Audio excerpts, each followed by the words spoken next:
Hello, hello. Welcome everyone. I'm Bridget Factor, nutritional therapy and yoga practitioner, and it is Q&A Tuesday, and I thank you for being here and watching. If you are currently watching, please, give me a little emoji or like or post a comment or a question, and I can see that as it pops up. So again, thank you for being here.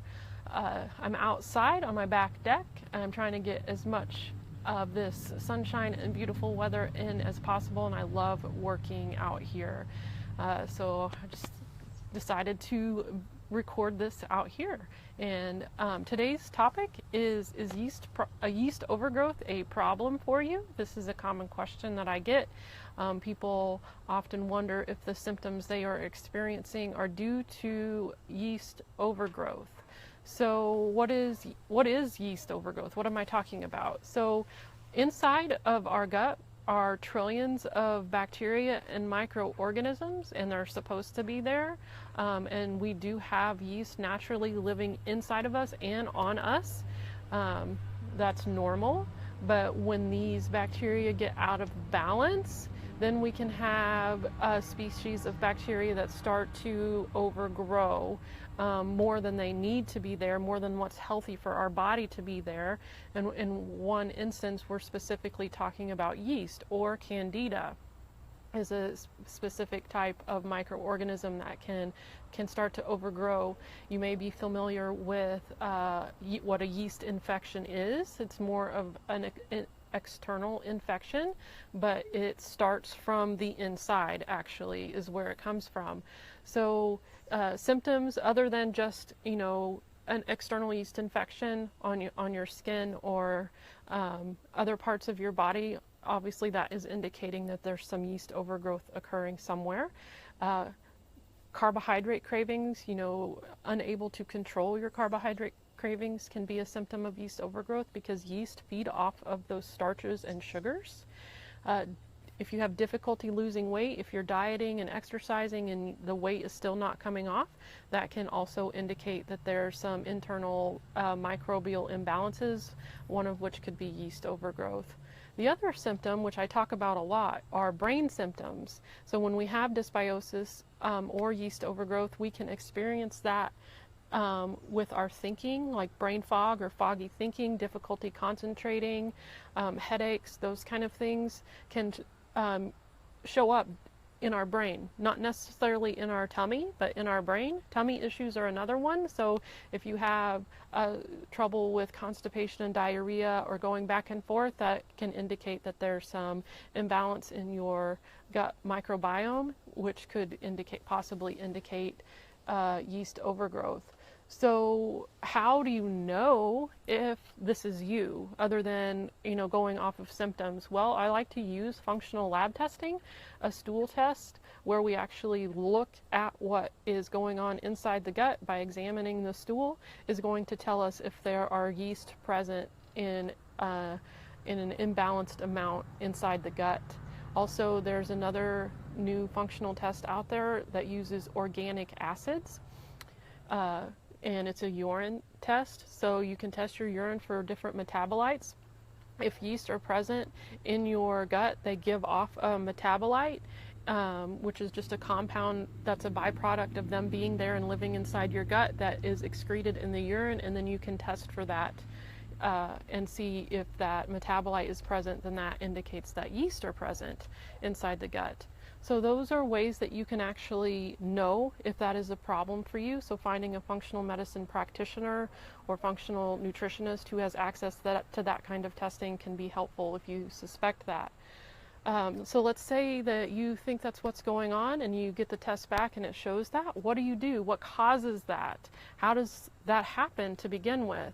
Well, there are different things that can lead to yeast overgrowth. First, starting with diet. Since yeast love to feed off of refined carbohydrates and starches and sugars, if you have a diet that's pretty heavy in refined carbohydrates, flours and sugars and refined grains and cereal products and those kind of things, that can feed the yeast that are in your gut and cause them to overgrow. So also having elevated blood sugars. So when your blood sugars are continuously elevated and that's circulating throughout your body, that can feed the yeast as well. Overuse of antibiotics. So using antibiotics to kill an infection in your body can cause an imbalance in bacteria in their gut. It will wipe out the good and the bad bacteria, which then leaves a wide open space for yeast to overtake your system. So that's oftentimes why people who go on an antibiotic regimen end up with a yeast infection, because that's what causes that. That's what happens. The other thing is chronic stress. So just being under a lot of stress or not able to handle your stress can cause an imbalance in your gut flora. I talk about the gut-brain connection a lot. So whenever you're under a lot of stress, that sends signals through the vagus nerve into your gut that can cause inflammation and an imbalance in those bacteria, which allow yeast to overtake. So those are all different things, as well as environmental toxins. Sometimes yeast will act as a protective mechanism. If you've been exposed to some heavy metal like mercury, for say, the yeast will actually eat the mercury to protect you from being exposed to it, and then that causes that yeast overgrowth to happen as well. So if this is a situation that you're in, what can you do about it? One of the things that you can do foundationally is to work on your diet, to switch to a low sugar, low starch diet, to get rid of all refined carbohydrates from your diet, to eat nutrient dense whole foods, so whole foods straight from nature with lots of nutrients in them, lots of fiber in them. Healthy proteins and fats will help keep that bacterial imbalance. The fibers from your vegetables are going to provide the good bacteria food to eat, and then minimizing again those refined carbohydrates to basically starve the yeast is what you're doing. You also want to remove allergenic foods that you are sensitive to, because that inflammation then can cause that dysbiosis, and removing those allergenic foods or sensitive foods will help reduce the inflammation in your gut. Other products that you would want to consider removing are things like mushrooms, who are in the same family. They're a type of fungus, nutritional yeast, or products made with yeast as well. You would want to remove those from your diet so you're not encouraging that yeast production. And then supplementing with probiotics, putting the good bacteria inside the gut that's going to help fight off the yeast and help provide a good balance inside the gut. There are certain species of bacteria like Saccharomyces boulardii, which is known to help with yeast balance. That would be a good bacteria to add if you're dealing with that. And the other thing is to support digestion, the entire digestive process. Oftentimes, due to stress or due to poor diet, we have low stomach acid production, and the stomach acid is our first line of defense against those type of infections. So supporting stomach acid production is very critical to keeping the proper balance of bacteria in our gut and to keeping those yeast in check, because that stomach acid is going to make sure the yeast stay balanced and stay in check and not overgrow and not move up into the system, move up the gastrointestinal tract even further. So that's important as well. And you can, if you find out you have a yeast infection, use a medication to help do that, or there are also herbal remedies that you can do that.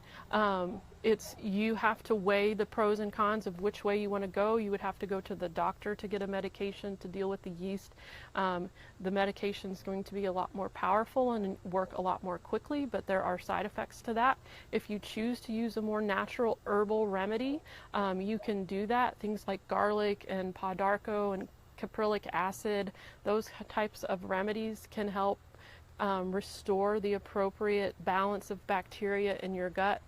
But they don't work as quickly. They do work, but you have to stay on them a little longer, and they have less side effects. So it's up to you what approach you want to take, but I hope that helps answer some of the questions about yeast overgrowth, what it is, how to prevent it from happening, and how to deal with it once it has occurred. And If you are watching this and you are not a part of the restorative wellness community, I would encourage you to join our group, and you can just click the button to join and learn more about health and nutrition and wellness in general, and just interact and comment on this video inside the group.